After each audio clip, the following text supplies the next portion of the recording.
એરપોર્ટથી બધા નીકળી પડ્યા.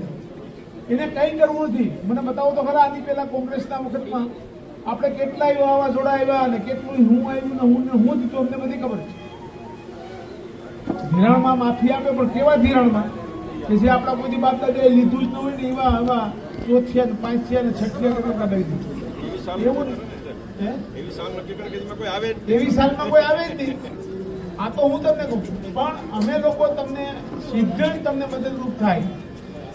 સીધા મેં તો આ ગામના બધા યુવાનોને બી કીધું કે તમારા ગામમાં આ વસ્તુની જાહેરાત આજે સાહેબ કરવાના છે કે ભાઈ હવે અમે તમારા દુઃખમાં સહભાગીદાર, અને રાજ્યનો મુખ્યમંત્રી આપણા ગામમાં આવીને કહી દે કે અમે તમને મદદરૂપ થવાના છે, એટલે થવા ના જ હોય. એમાં આપણે કંઈ ચિંતાનો વિષય આપણે નહીં કરવાનો. આપણે મગજમાં ખાલી એટલું જ રાખવાનું કે આપણે પેલું એમ કહે ને કે પારું હારી ગયા, ભાવ થોડો હારી ગયો. હે આપણો ખેડૂત પીગળા છે, મુશ્કેલીઓમાં હારે રહ્યો, અરસપરસ જેને જે પણ મદદ થતી હોય બધી કરો. દાખલા તરીકે અમે કેમ કીધું કે પ્રતાપભાઈને કીધું કે ભાઈ તમે બેંકમાંથી કંઈ પણ મારા તાલુકાના ખેડૂતોને, તમારા સભાસદોને કંઈક પણ રાહત આપો. હું તમને બે અમે બધા પૂછીને હું ખાતરી આપું કે એમાં પણ તમને અમે રાહત આપશું. સરકાર જે આપતી આવી દે. તમને તમારા આ વર્ષના કરજામાં કેટલું વ્યાજમાં તમને રાહત આપી શકાય એટલી રાહત આપવામાં આવશે. આ એટલા માટે કહે કે નાની નાની વસ્તુ છે કે ટીપે ટીપે સરોવર ભરાય. તમને એ લોકોને સુગર ફેક્ટરીમાં હવે મારે હવે એમ તો નહીં કેવું પડે કે હેડી વાઈ ગયું. હવે મારે ક્યાંય કેવું નહીં પડે. હું પ્રવાસમાં નીકળવાનો છું 100 ગામ આપણા ધારાસભાના.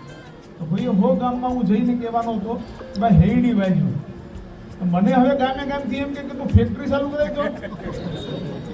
એટલે હું પ્રતાપભાઈને કહું કે કાલથી તું ફેક્ટરી નહીં જાય હરીને બધીને ડાયટુને કાલ ફેક્ટરી આવે છે પેલી ચાલુ કરાવો.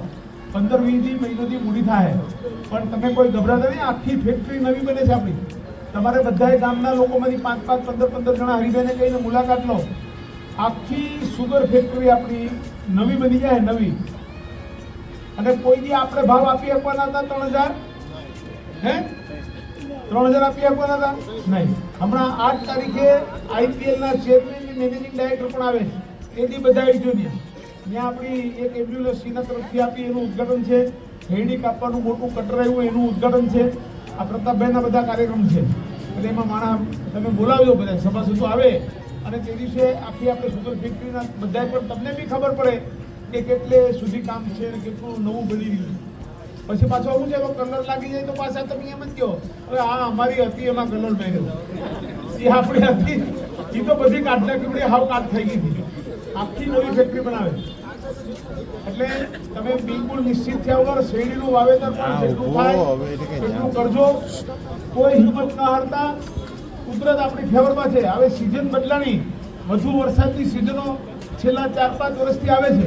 એટલે ભગવાન આપણને એમ કે હવે હેરડી વાવ, નારેલિયું સોંપો અને નિરાશ બે હોય. તો હું મારી વાત કરું, મેં તો બધી જમીનમાં આંબા નારેલું નાખી દીધું. એટલે હાવ નિરાશ બેઠો. તો મને તમારું દુઃખની ખબર પડે. મને ખબર ન પડે એવું કાંઈ નહીં, પણ અમે પહેલે દિવસે હું ભાઈ જ્યારે ગાડીમાં ફરતા હતા હવે આ બેઠા ગરીબમાં થાય ત્યારે અમે હિંમત હારી હતી. પણ સરકારમાંથી અમને જે મદદ મળવા મળી ને જે આશ્વાસન આપ્યું એ અમે તમારી વચ્ચે શેર કરીએ.